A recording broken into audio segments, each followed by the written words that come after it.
which foods cause inflammation and which foods reduce it. Meet Dr. Michael Greger, a world-renowned physician and best-selling author who spent his life studying the powerful link between food and disease. Backed by decades of research, Dr. Greger believes that what we put on our plate may be one of the most powerful tools we have, not just to survive, but to thrive. And when it comes to fighting chronic inflammation, his recommendations are clear. Certain fruits can potentially play a big role. In today's video, we're going to discuss the 5 worst foods that can cause inflammation in the body. Foods overconsumption may lead to chronic inflammation. Not only that, we'll also explore Dr. Greger's recommended alternatives to these foods. Plus, we'll share practical tips and tasty ways to enjoy them daily. But why does inflammation even matter? While short-term inflammation is your body's way of healing, chronic inflammation is a hidden threat. When it lingers for months or even years, it may quietly damage tissues, weaken your immune system, and set the stage for serious health issues. We're talking about conditions like heart disease, type 2 diabetes, autoimmune disorders, joint pain, brain fog, and even certain cancers. That's why managing inflammation through food is more than just a wellness trend, it's a long-term investment in your health. But before we continue, this content is provided for informational purposes only and is not a substitute for professional medical advice, diagnosis, or treatment. Always consult a qualified healthcare provider with any questions about your health or a medical condition.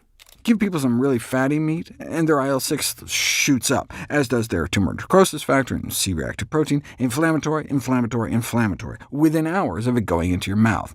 The first food causing inflammation is red meat. Red meat may look like a protein-packed powerhouse, but what if it's silently triggering chronic inflammation in your body? From burgers and steaks to deli meats and kebabs, red meat is everywhere. But while it can be rich in iron and protein, consistent consumption has been linked to inflammatory processes that may damage cells and tissues over time. This internal damage may show up as joint pain, fatigue, skin issues, or worse, setting the stage for heart disease, type 2 diabetes, and even certain cancers. So, what makes red meat so inflammatory? The problem isn't just the meat itself, it's what happens when we digest it. Red meat contains a molecule called NEU5GC, which is not naturally found in the human body. When we consume red meat, our immune system may recognize NEU5GC as a foreign invader and launch an inflammatory response against it. Over time, this ongoing reaction may lead to chronic inflammation. Incorporates itself into our cells, leading to chronic inflammation directly, and the formation of antibodies, which that can then lead back to more inflammation, which may partially explain the increased risk of cancer and heart disease noted in those consuming animal products. One study found that humans who consume large amounts of red meat showed higher levels of anti-NEU5GC antibodies, suggesting that the body was consistently reacting to the compound. In addition, red meat is often high in saturated fat, which can increase the activity of pro-inflammatory genes. And let's not forget the way meat is cooked. Grilling or frying can produce harmful compounds like heterocyclic amines and polycyclic aromatic hydrocarbons, both of which can increase oxidative stress and inflammation in the body. If you're not ready to give up meat entirely, try limiting your intake to once or twice a week and choose grass-fed or leaner cuts when possible. Even better, explore plant-based proteins like lentils, chickpeas, and tofu. You can create a hearty chickpea and sweet potato curry using anti-inflammatory spices like turmeric and ginger. This one swap may help cool down internal inflammation while supporting your energy and digestion. When it comes to avoiding the foods causing chronic inflammation, eggs come in at number 2. They're marketed as the perfect protein, but eggs might not be as innocent as they seem, especially when it comes to inflammation. For some people, eating eggs can potentially act like adding fuel to an invisible fire inside the body. They're cheap, versatile, and packed with nutrients like choline and B12, which are undeniably important. But for others, particularly those with sensitivities or pre-existing conditions, eggs may contribute to chronic inflammation, quietly increasing the risk of joint pain, gut irritation, or even heart disease over time. Of course, another way to mediate the inflammation caused by a sausage and egg McMuffin is to not eat it in the first place. So what in eggs could trigger inflammation? One of the key concerns is a compound called arachidonic acid, a type of omega-6 fatty acid found in egg yolks. While the body does need some omega-6s, too much, especially without enough omega-3s to balance it out, can lead to the production of pro-inflammatory molecules called eicosanoids. These are like messengers that can tell your body to stay inflamed, even when there's no injury to heal.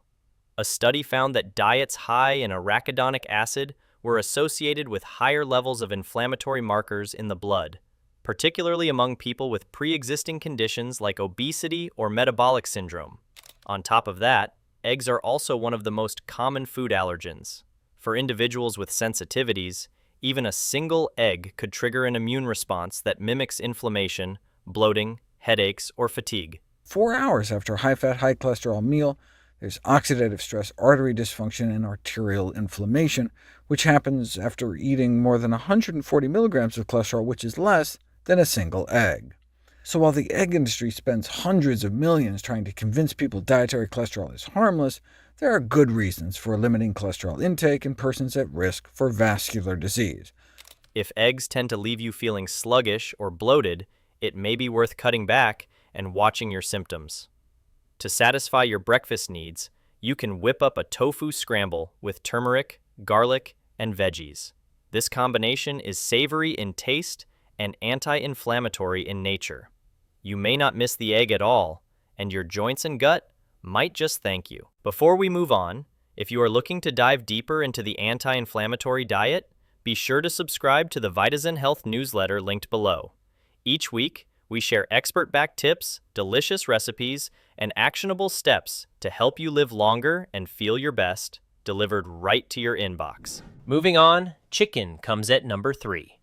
Chicken might seem like the healthy choice on your plate, but what if it's not as clean as you think? In fact, this go-to protein could be quietly contributing to chronic inflammation, especially if you're eating it often. While chicken is lean and high in protein, how it's raised, processed, and cooked can all influence how it affects your body. For many, it's a staple, but that staple could potentially be messing with your gut, your joints, and even your mood over time. The issue with chicken isn't just the bird itself. It's how modern chicken is produced. Most commercial chickens are raised on a diet high in corn and soy, making their meat rich in omega-6 fatty acids, particularly linoleic acid. While omega-6s aren't inherently bad, the problem arises when they vastly outnumber omega-3s in your diet. This imbalance may tip your body into a pro-inflammatory state, especially if chicken is a regular feature in your meals. Hold up. Did you know inflammation is one of the biggest causes of cancer, heart disease, and aging? And most people are making it worse with what they eat. That's why I put together the Anti-Inflammation and Immunity Smoothie and Juice Guide. 80-plus science-backed recipes designed to stop inflammation, boost immunity, and help your body heal. Grab your copy now from the video description below. One study comparing the meat of both captive and wild pheasants, for example, found significantly more saturated fat in the domesticated birds, which is one of the components blamed for helping trigger that meat-induced postprandial or after-meal inflammatory response. According to another research, high intake of omega-6 fatty acids, particularly from poultry and vegetable oils, was associated with elevated levels of inflammatory markers like interleukin-6, IL-6, and TNF-alpha. And let's not forget the way chicken is often cooked: deep-fried, grilled until charred, or drenched in processed marinades. These methods may produce advanced glycation end products and heterocyclic amines, which are compounds that can increase oxidative stress and, what else? You guessed it right, inflammation. Want a cleaner protein swap? Try wild-caught salmon or lentil-based dishes a few times a week instead. These are naturally rich in omega-3s, which can help balance out inflammation. Cook up a spiced chickpea and quinoa bowl with turmeric, garlic, and olive oil. It's high in fiber, packed with plant-based protein, and far easier on your body than processed or fried chicken. Small changes like this may help you feel lighter, clearer, and less inflamed over time. Our next inflammation-causing food is sugar. You might not see it, but sugar could be quietly sabotaging your body every single day. That morning muffin, your favorite soda, even healthy granola, sugar sneaks into nearly everything. And while it may satisfy your taste buds for a moment, it can potentially trigger a storm inside your body. Excessive sugar intake has been linked to chronic, low-grade inflammation, a slow, silent process that's been associated with obesity, diabetes, and even certain cancers. Standard American meals, rich in processed junk and meat and dairy, lead to exaggerated spikes in sugar and fat in the blood. This generates free radicals, and the oxidative stress triggers a biochemical cascade throughout our circulation, damaging proteins in our body, inducing inflammation. The real culprit is fructose, especially in the form of high fructose corn syrup, commonly found in sodas, sweets, and packaged snacks. When you consume too much fructose, your liver gets overwhelmed. It starts converting the excess into fat, and this can lead to fatty liver and insulin resistance, two conditions that are heavily linked to systemic inflammation. Fructose hones in like a laser beam on the liver. And like alcohol, fructose can increase the fat in the liver, increasing the risk for non-alcoholic fatty liver disease, which is one of the most remarkable medical developments of the past 3 decades. The emergence of fatty liver inflammation is a public health problem here and around the globe. One study found that participants who consumed beverages sweetened with high fructose corn syrup had significantly elevated levels of C-reactive protein, CRP, a key marker of inflammation in the body. Inflammation triggered by sugar doesn't just stay in the bloodstream. Over time, it may begin damaging your arteries, impairing your insulin sensitivity, and accelerating aging from the inside out. The good news? You don't have to give up sweetness, you just need smarter swaps. Try replacing refined sugar with raw honey, dates, or stevia in moderation. Craving dessert? Blend up a banana chia pudding with unsweetened almond milk, a dash of cinnamon, and vanilla. It's naturally sweet, fiber-rich, and much gentler on your blood sugar levels. By reducing refined sugar, you're not just avoiding inflammation, you're giving your body a real chance to heal. As per Dr. Greger, our 5th inflammation-causing food is a plant-based food. Yes, you heard it right. Plant-based, but processed. Now, not all plant foods are anti-inflammatory. If all you do is boost your intake of less healthy plant foods like juice, white bread, white potato, soda, and cake, you can end up even more inflamed. Processed foods like white bread and pasta can be comforting and found in nearly every pantry, but they could be silently stirring up inflammation in your body. These foods may look harmless, but their impact runs deep. Despite coming from plants, they've been stripped of fiber and nutrients, leaving behind nothing but empty starch.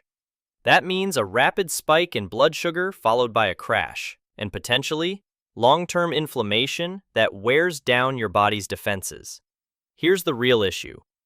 Refined carbs like white bread, pasta, and many breakfast cereals are rapidly broken down into glucose, causing blood sugar to spike.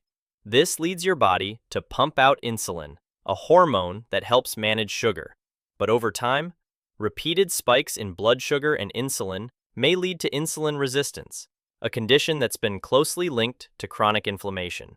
In fact, a study found that high glycemic index (GI) diets, which are common in those eating lots of refined grains, were associated with higher levels of C-reactive protein. These processed foods also lack anti-inflammatory nutrients like fiber, magnesium, and antioxidants, so they offer no defense while doing potential damage. To make things worse, many of these products are also loaded with additives, preservatives, and even emulsifiers, which may disrupt your gut microbiome. And when your gut is inflamed, it doesn't just stay in your gut, it can ripple throughout your entire body. You don't have to give up pasta or bread. Just choose better versions. Opt for whole grain, legume-based, or even sprouted grain alternatives. For example, try a chickpea pasta tossed with olive oil, garlic, and steamed broccoli. It's rich in protein, high in fiber, and much easier on your blood sugar. With small swaps like this, you may reduce your inflammation risk while still enjoying the comfort foods you love.